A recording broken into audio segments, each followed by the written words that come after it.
ओ मुंजा सुहिणा मदीने जा साईं,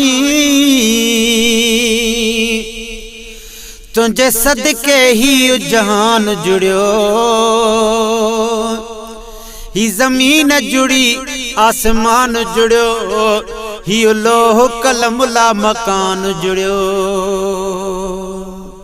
ही गुल फुल बागाए वण मेवा, सब खल क्या खुदावंद तुझे करे। माशूक चवे ऐ हबीब खुदा, ही जहान जोड़ियो रब तुझे करे। मुझा साईं तुझे सदके में ही खल्क खुदा खाराए थो। मुझा साईं तुझे सदके में ही खल्क खुदा खाराए थो। ही खल्क खुदा खाराए थो, रब सारो जहान हलाए थो। मुझा साईं तुझे सदके में ही खल्क खुदा खाराए थो। ओ रब तोखे ॾिनो तूं वठण ते आ, रब तोखे ॾिए तूं वॾण ते आ। रब तोखे ॾिनो तूं वठण ते आ, रब तोखे ॾिए तूं वॾण ते आ।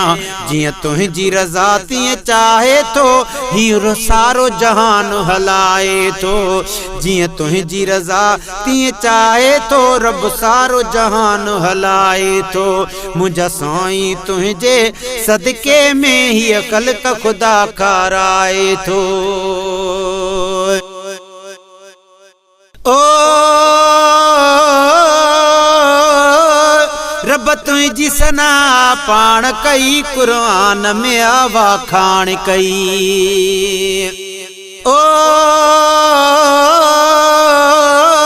रब तुझी सना पाण कई, कुरान में आवा खान कई।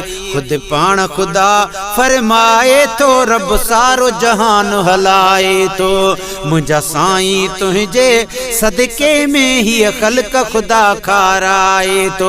ही खल्क खुदा खाराए तो, रब सारो जहान हलाए तो।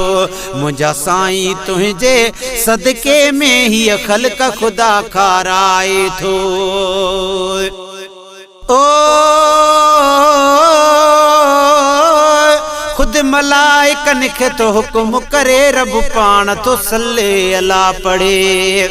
खुद मलाइकन खे तो हुकुम करे, रब पाण तो सल्ले अला पढ़े। कुरान सॼो ई ॿुधाए थो, रब सारो जहान हलाए थो।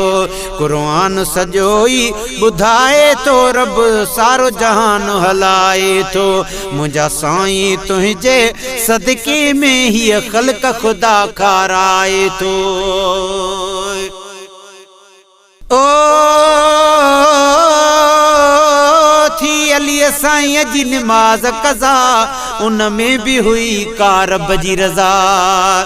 थी अली साईं जी नमाज कज़ा, उन में भी हुई का रब जी रज़ा। तुंहिंजो शान अल्लाह वधाए थो, रब सारो जहान हलाए थो। मुंहिंजा साईं तुंहिंजे सदके में ही खल्क खुदा खाराए थो।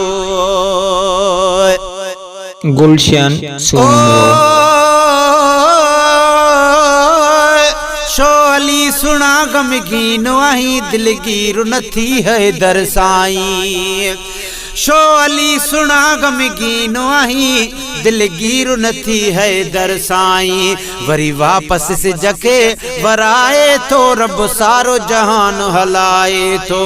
मुझा साईं तुझे सदके में ही खल्क खुदा खाराए थो। थियो हुकुम हबीब जो वण हलिया, किया पत्थरन भी कलमा पढ़िया। ओ